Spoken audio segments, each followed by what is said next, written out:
Welcome back to Master Your Ash. I'm your host, Michael Brisdale, and today I've got a fun pairing with the Oliva 135th anniversary cigar.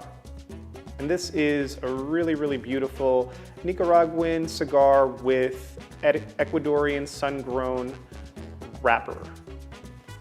And the sun-grown wrapper on this is a sun-grown Habano wrapper. Very pretty wrapper. Little kind of veins through and through on the actual cigar wrapper, but not overwhelming. Beautiful triple cap on the top, a la a Habano style kind of liga. And just a really beautiful kind of chocolate brown, very intense barnyard kind of note to it. And this is a very interesting kind of shape and size as well. We have a little bit around a Robusto kind of Parejo style shape at the top in the 52 inch ring gauge, and then it kind of tapers down into almost this baseball bat, or as I said in the first video that I made on this Oliva, it kind of looks like a pen, right? So I did make an initial video on the Oliva 135th anniversary cigar, right at about maybe the 3-week mark that I had obtained the first shipment. Really great draw. On that first video that I made, and this is the first video that I'm diving back into a cigar that I've already kind of reviewed, but the first video there was like this intense kind of lacquer scent that I've noticed right around the first third moving into the second third of the cigar, and it slightly kind of ruined the experience of reviewing the cigar the first time that I smoked it. So I said, you know, maybe it was a combination of another fermentation in the final stages going through, or maybe it was a combination of a sick period of some kind, and I kind of spoke on that. But overall, I took them out of the box because that same lacquer kind of scent from the box itself was present, and I just moved them into their own little storage bag, threw them in the back of the humidor, and here we are about maybe 3 months later going to revisit it. I also said on that video that I really wanted to pair it with some rum. And I've got some rum here from Barbados today that I'm super excited to talk about. So this is Bumbu The Original, as it's called. And this is rum from Barbados. And Bumbu is kind of a blend of different Caribbean rums. So the rum is distilled in Barbados. The sugarcane is procured from all around the Caribbean islands and some other parts of the world, depending upon the quality of the sugarcane. There are some indigenous spices that are added to the rum, which kind of makes it unique in its own way. So this is an aged rum, and the plastic is a little bit of pain in the neck to get up. I thought I was going to be cool and just take off the plastic on the spot, but it's fighting me. Here we go. All right. So now that that's out of the way. And the bottle is very heavy. It obviously has this thick base to it at the bottom, which creates some little extra weight. Has this beautiful cork with the Bumbu X embossed all around. Ooh, okay.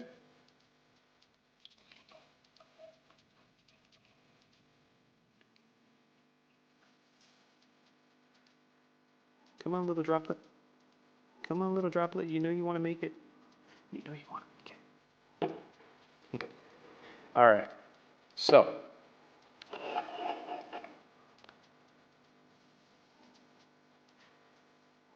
that's a familiar scent. It smells like rum cake mixed with like a sugar cookie. And we obviously have some lines on this. So with rum, you're permitted to add a whole bunch of different things to it. It's not like tequilas where you only have glycerin or certain items available to add to it. It's not like whiskey, specifically bourbon whiskey, where you don't really have any additives to it at all. And now there's a very progressive movement, especially with tequilas, where there's no additives, like Patron. They always talk about additive-free, different brands like that that are very popular. With rum, on the other hand, You're permitted to add glycerin, add sugar, molasses, all kinds of things. The rum is definitely on the sweeter side, but it does have some nice spice notes to it. Some nutmeg, cinnamon, kind of those baking spices, mulling spices, so to speak, are present. There is a slight acidic note to it, kind of like an apple cider vinegar, or maybe even like a stone fruit, like some sort of plum apricot-esque. So there's a lot of tropical flavors in the rum. It makes it very refreshing and very nice. This is, I believe, 35% alcohol by volume, and that makes it 70 proof. But overall, very, very fun. Very interesting. The reason why I chose rum, oh, already cut this. Good. The reason why I chose rum was the first time that I smoked the Oliva 135th, and you'll see on the video that I post right up above,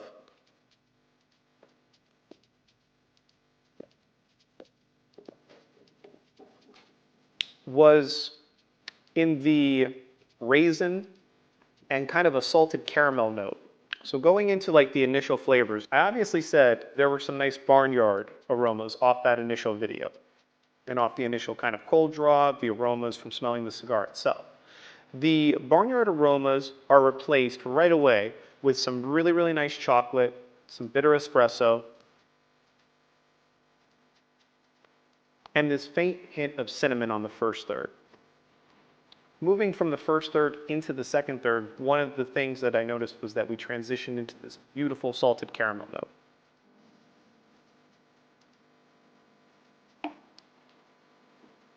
And I felt as though that salted caramel note would pair tremendously well with the Bumbu, just on the initial lighting.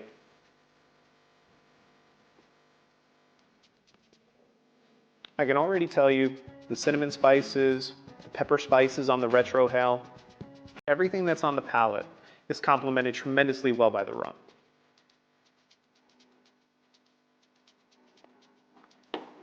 Jumping back into the cigar, the Oliva V 135th anniversary cigar. This particular cigar is to commemorate Oliva's 135th year in the tobacco business. Huge milestone, huge accomplishment for a very, very well-respected, well-known, beloved brand like Oliva. They've consistently produced some of the best cigars out in the market since I initially started smoking. I feel like the addition of the V line as kind of a flagship for Oliva has been nothing but tremendous. I've said before, and you can go back, this is probably the third or fourth review that I've done on an Oliva cigar, the third that I've done on an Oliva V. We did the Diadema, which in the Melanio line is tremendous. The Melanio line being also another flagship to the V as kind of an offshoot is fantastic at $13, $14 on the price point, which is right around the price point that this Oliva V is in the 135th Anniversaria. But in regards to the standard Oliva V line, the Lancero I've had on the channel, all of those cigars in that standard Oliva V line that are $7, $8 MSRP, they're tremendous. I think the major difference between the Melanio and this particular 135th anniversary, because I said that the flavors were very, very similar in the initial video, is that with the Oliva V Anniversario that's in my hand, the 135th, you have that Ecuadorian sun-grown Habano rendering more spices, and they translate in a very interesting way, because once you get into the second third and you hit that salted caramel note, it remains consistent through and through. Now, full disclosure, 3 months ago, when I reviewed the first one, I opened up the box on camera. So that was the very, very first cigar. And right at about this point that I'm smoking right now was when I started to really sense a lot more lacquer, and it only got progressively worse as I kept smoking that cigar down.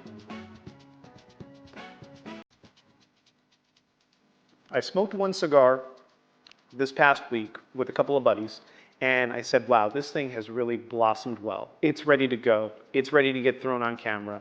I'm ready to reshoot this and try it out again.